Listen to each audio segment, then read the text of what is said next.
మహారాజా, దేవుడు డయోనిసస్ మీతో మాట్లాడాలని వచ్చాడు. దేవుడా? వెంటనే లోపలికి రానిమ్మండి.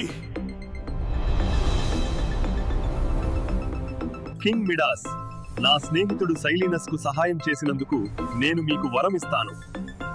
ఏదైనా కోరిక కోరుకోండి. నేను తాకిన ప్రతిదీ బంగారమైపోవాలి.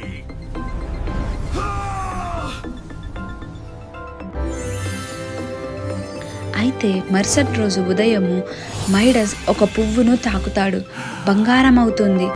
అయితే మైడస్ ఆనందంగా, అద్భుతం, బంగారు రోజా పువ్వు! ఆయన తాకిన ప్రతి వస్తువు బంగారమైపోయింది. చెట్లు, కుర్చీలు, నీటు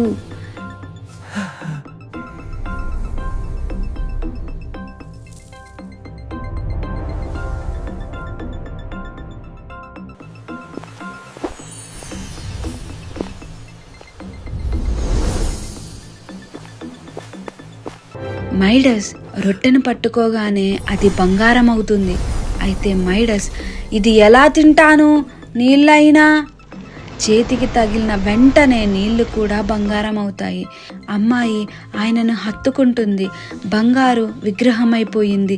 అయితే మైడస్ అరుస్తూ, లేదు లేదు, నా పిల్ల, నా ప్రేమ, డమోనిసస్, దయచేసి ఈ శాపాన్ని తీసివేయండి.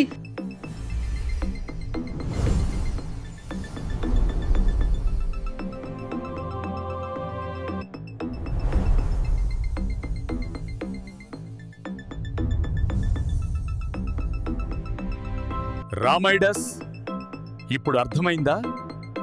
నిజమైన ధనం బంగారం కాదు. దయచేసి ఈ శాపాన్ని తొలగించండి.